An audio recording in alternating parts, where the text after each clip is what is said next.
silence that frightens me most. Every time I hear a step in the street, a creak in the house, I'm sure they're coming for us. I wander from room to room, feeling like a songbird whose wings have been ripped off and keeps hurling itself against the bars of its cage. Let me out, where there's fresh air and laughter. Then I remember the Jews who are not in hiding, and I know we live in a paradise. We're as quiet as baby mice. Who would have dreamed Quicksilver Ann would have to sit still for hours? What's more could? This It's an accident. I am not just talking about the coat, Anna. We are all living under great stress here, but you don't see Margaret getting into arguments with the As far as I'm concerned, Mother can go jump into a lake. I don't know why I've taken such a terrible disliking to her, but I can imagine her dying someday. While Papa's death seems inconceivable to me. It's very mean of me, I know, but it's just how I feel. I hope Mother never reads this or anything else I've written. She's not a mother to me. I've had to mother myself. Who can I turn to? Only my diary. Couldn't sleep last night, even after Father talked me in. I feel wicked sleeping in a warm bed when my friends are at the mercy of the cruelest monsters to ever walk the earth. All because they're Jews. We assume most of them are being murdered. The BBC says they're being gassed. Perhaps it's the quickest way to die. No matter what I'm doing, I can't stop thinking about those who are gone. All we can do is wait for the war to end. The whole world is waiting, and many are waiting for death. At night shushing her. Anna, little Anna. Every night, Mrs. Frank, every night. Please go back to bed, Mr. Dizzle. She'll be all right in a minute. What happened? Another nightmare. Sounds like someone's murdering her. Can I get you a glass of water? It was a bad dream, wasn't it? Do you want to talk about it? Sometimes it helps to talk. No, thank you, Mother. All right. And I'll sit beside you until you fall I'd rather asleep. you didn't.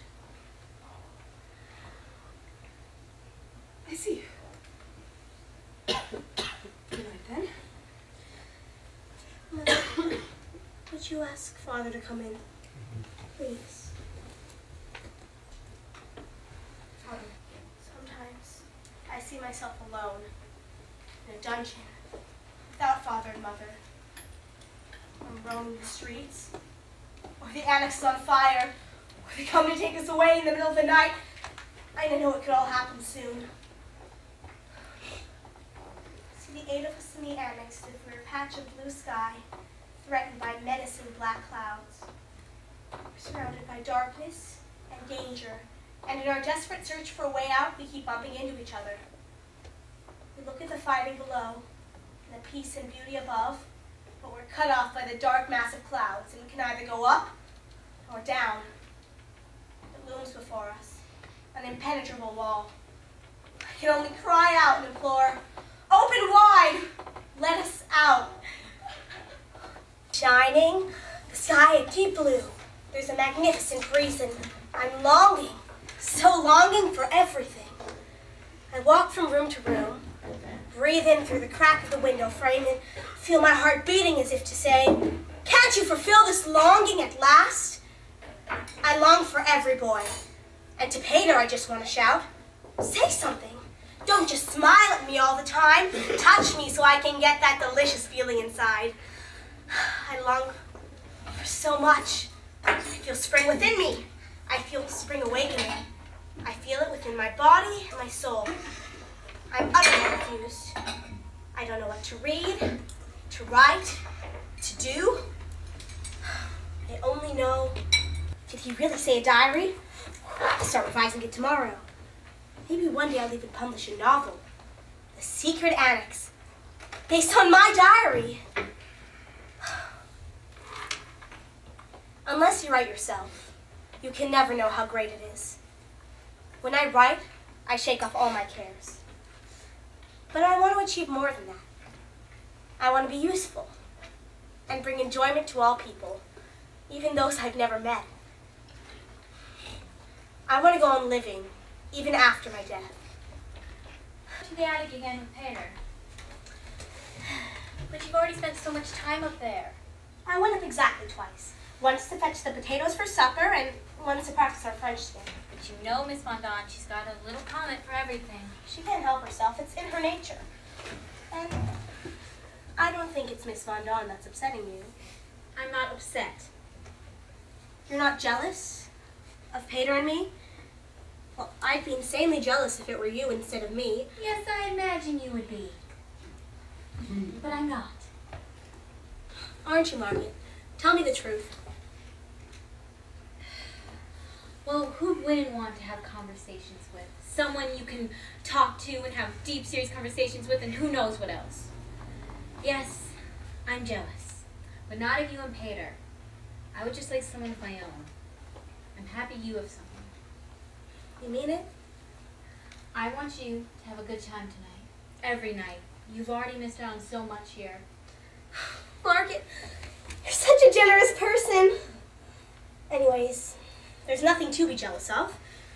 You don't do anything. He's never even kissed me. Oh, the kiss will come. I'm not sure I want it to. Oh, you do. I know you. It's in your nature. Wait, let me fix your hair. Okay. There. Now you're ready. I see myself then as an utterly superficial girl. I wouldn't go back to being her for the world. Sure know a lot about yourself, don't you?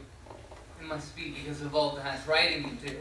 If I didn't, write what I think, what I feel, I'd suffocate. I want to be a real writer one day. I know I can write. I'm my harshest critic. But who knows if I truly have talent or not? What do you want to do? I don't know. Something that doesn't require much brain. Well, maybe if I had your drive. That's ridiculous. No, it's true. I'm a complete idiot. You're too hard on yourself. I have nothing going on for me on the outside. Don't you miss so many things? Pater, I miss so much. Sometimes I imagine her back in her old apartment. I wake up and wonder, why can't I run outside? Oh, you can see the moon from here. Just like you said. Are you cold? No, well, maybe just a little. Here.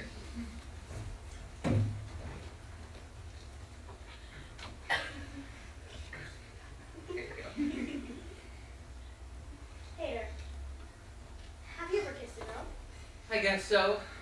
You have? When? Not a big deal or anything. Come on, tell me. It was my birthday.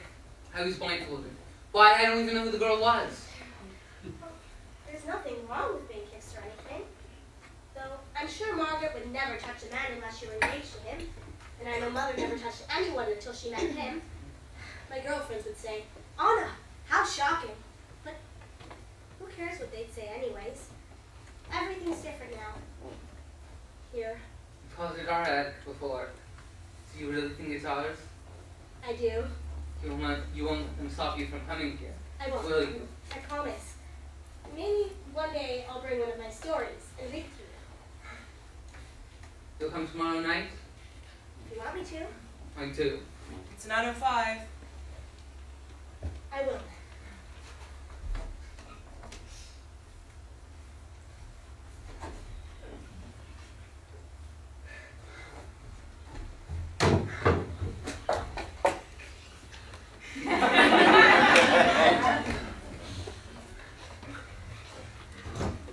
My friend Hannah appeared to me, dressed in rags, her face thin and worn.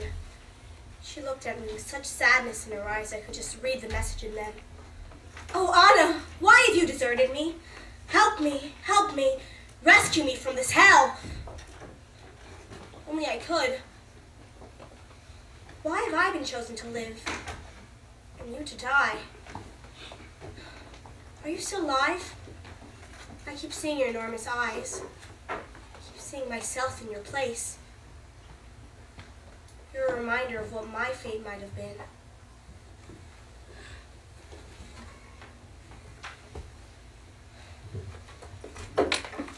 What were to happen if we were ever...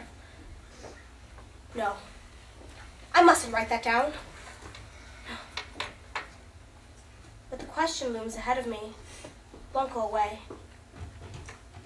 Looms before me in total, absolute horror.